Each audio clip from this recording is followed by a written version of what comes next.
నమస్కారం. టీసీఎన్ న్యూస్కి స్వాగతం. ముందుగా ముఖ్యాంశాలు. భారతదేశాన్ని అత్యధిక కాలం పాలించిన ఘనత ప్రధానమంత్రిగా నరేంద్ర మోదీ పేరెక్కింది. భీమవరంలో స్పష్టం చేసిన కేంద్ర మంత్రి శ్రీనివాస వర్మ. ప్రజలందించిన అర్జీలను క్షుణ్ణంగా పరిశీలించి బాధితుల సమస్యలను పరిష్కరించాలి.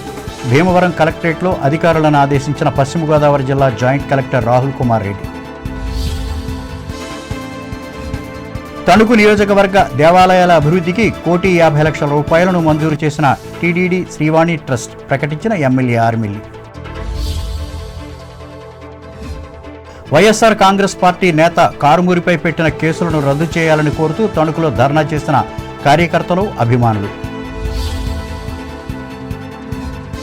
పెంటపాడు మండలం ప్రత్తిపాడు గ్రామంలో 60 కళ్లజోళ్లను ఉచితంగా పంపిణీ చేసిన ఏలూరు ఉమెన్ ట్రస్ట్ అభినందించిన గ్రామ ప్రజలు.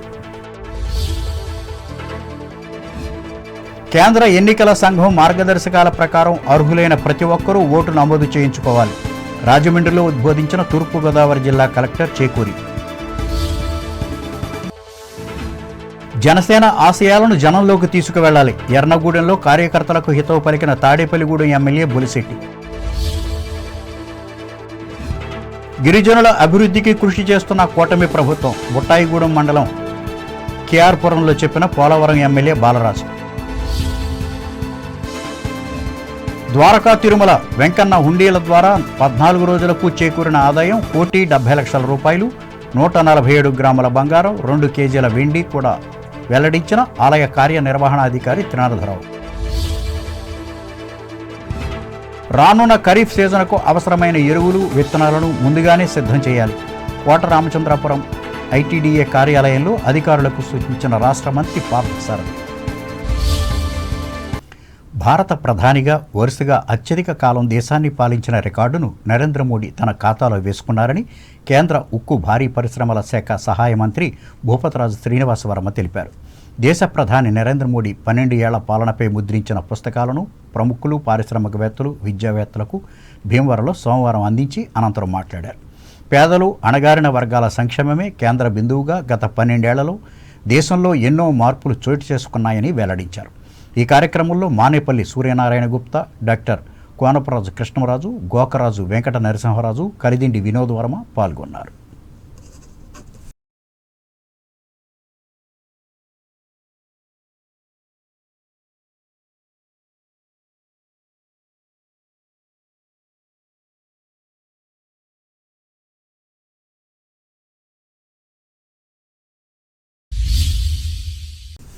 ప్రజా సమస్యల పరిష్కార వేదిక కార్యక్రమంలో బాధితులు అందించే అర్జీలతో పోలీసులు క్షేత్రస్థాయికి వెళ్లి పరిశీలించి పరిష్కరించాలని జిల్లా joint collector T Rahul Kumar Reddy తెలిపారు. పశ్చిమ గోదావరి జిల్లా కేంద్రమైన భీమవరం కలెక్టరేట్లో సోమవారం నిర్వహించిన ప్రజా సమస్యల పరిష్కార వేదిక కార్యక్రమంలో ఆయన పాల్గొని మాట్లాడారు. అలాగే ఇతర శాఖలు కూడా అర్జీలపై అలసత్వం వహించవద్దని ఆదేశించారు. ఈ కార్యక్రమంలో డిఆర్ఓబి శివనారాయణ రెడ్డి, డ్వామా పీడి కెసిహెచ్ అప్పారావు, జిల్లా పంచాయతీ అధికారి వై దోసిరెడ్డిలు పాల్గొన్నారు. తణుకు నియోజకవర్గ పరిధిలోని పలు దేవాలయాల అభివృద్ధికి తిరుమల తిరుపతి దేవస్థానానికి చెందిన శ్రీవాణి ట్రస్ట్ ద్వారా 1,50,00,000 రూపాయల నిధులు మంజూరైనట్లు ఎమ్మెల్యే ఆర్మిల్లి రాధాకృష్ణ సోమవారం విడుదల చేసిన ఒక ప్రకటనలో తెలిపారు. ఇందులో భాగంగా పేకేరు నెట్లవారి తోటకు చెందిన రామాలయానికి 10 లక్షలు, రేలంగి గవర్లపాలెంలోని గౌరీ పార్వతీ అమ్మవారి ఆలయానికి 10 లక్షలు, గొల్లగుంటపాలెంలోని రామాలయానికి మరో 10 లక్షలు, పాలూరు గ్రామంలోని ఆంజనేయస్వామి ఆలయానికి 15 లక్షలు, వేల్పూరు చింతలదొడ్డిలోని సీతారామాంజనేయ ఆలయానికి కూడా 15 లక్షలు, వేల్పూరు గుత్తిలవారి వీధికి చెందిన రామాలయానికి 20 లక్షలు, దంతుపల్లిలోని రామాలయానికి ఇంకో 15 లక్షలు, అత్తిలి రామన్నపేటలోని ముత్యాలమ్మ తల్లి ఆలయానికి 15 లక్షలు, ఇదే గ్రామంలోని పార్వతీ సమేత సోమేశ్వర స్వామి ఆలయానికి 10 లక్షలు, రాపాక గ్రామ రామాలయానికి 20 లక్షలు మంజూరయ్యాయని ఎమ్మెల్యే వివరించారు. కూటమి ప్రభుత్వం వచ్చాక దేవాలయాల అభివృద్ధికి అత్యధిక ప్రాధాన్యతను ఇస్తున్నట్లు ఆయన చెప్పారు. ముఖ్యంగా ప్రజల్లో ఉన్న దైవభావానికి అనుగుణంగా అన్ని మతాల వారికి సహకరిస్తున్నట్లు ఆయన చెప్పారు. ఆంధ్రప్రదేశ్ రాష్ట్ర మాజీ మంత్రి కారుమూరి వెంకట నాగేశ్వరరావు కుమారుడు, వైఎస్ఆర్ కాంగ్రెస్ పార్టీ నాయకులు కారుమూరి సునీల్ కుమార్పై పెట్టిన అక్రమ కేసులను ఎత్తివేయాలని కోరుతూ తణుకులో ఈ పార్టీ కార్యకర్తలు సోమవారం ధర్నా చేశారు. ఈ మేరకు గోస్తని నది పెద్ద వంతెన వద్ద ఉన్న జ్యోతిరావు పూలే విగ్రహం ముందు నిలబడి నినాదాలిచ్చారు. ఈ కార్యక్రమంలో పట్టణ అధ్యక్షులు మారిశెట్టి శేషగిరి, నాయకులు ఒడ్లూరు సీతారాం, షేక్ జలాని, సప్ప బలరాం, వండవల్లి జానకి, చోడే గోపీకృష్ణ, జల్లూరి జగదీష్, గురుజుకోట చింతన్న, నాసరి పార్థసారథి, బెజ్జవరపు సాక్షి, ఎర్రబాటి రామకృష్ణులు పాల్గొన్నారు. తాడేపల్లిగూడెం నియోజకవర్గం పెంటపాడు మండలం ప్రత్తిపాడు గ్రామంలో సోమవారం 60 మందికి ఉచితంగా కళ్ళజోడు పంపిణీ చేశారు. ఆమెన్ ట్రస్ట్, ఏలూరుకు చెందిన శంకర నేత్ర చికిత్సాలయ సంయుక్తంగా ఇటీవల ఈ గ్రామంలో ఉచిత నేత్ర వైద్య శిబిరం నిర్వహించింది. ఎమ్మెల్యే బొలిశెట్టి శ్రీనివాసు స్ఫూర్తితో పెంటపాడు మండలం జనసేన పార్టీ ప్రధాన కార్యదర్శి చెరుకూరి జగత్ సోమశేఖర్ ఈ సేవా కార్యక్రమాన్ని ఏర్పాటు చేశారు. అందులో కంటి పరీక్షలు నిర్వహించి కళ్ళజోడు అవసరమైన వారిని గుర్తించారు. ఇలా ఎంపిక చేసిన 60 మందికి గ్రామంలోని జనసేన పార్టీ కార్యాలయంలో వీటిని అందజేశారు. ప్రత్తిపాడు జనసేన పండు ఇంటి వద్ద జరిగిన ఈ కార్యక్రమంలో Cherukuri Jagat Somasekhar, Amen trust chairman Evanjali Ashok, Komu Sindhu Sujatha, Majji Apparao, Matta రాంబాబులు పాల్గొన్నారు.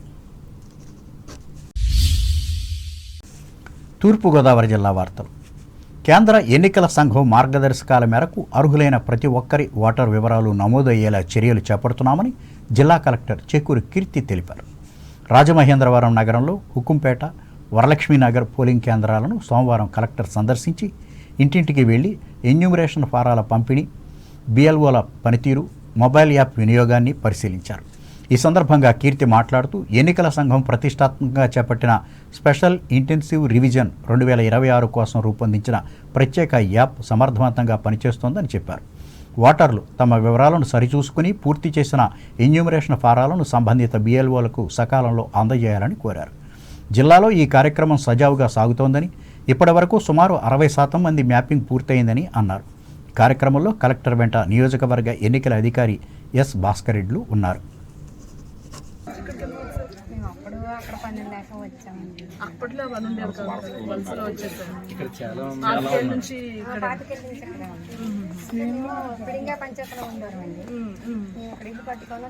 లాస్ట్ 3-4 ఎలక్షన్స్ ఓటు ఇక్కడ నుంచి వేసారు. కానీ 2000 ఇప్పుడు యంగ్ ఉంటే వాళ్ళ ప్రాజెక్ట్ మీరు వెళ్తారు మేడం. ఈసీఎన్ఎట్లో కంపల్సరీ స్టేట్ ఇవ్వాలి. ఆ స్టేట్ సెలెక్ట్ చేసినప్పుడు ఇప్పుడు వాణిజ్య ప్రకటనలు.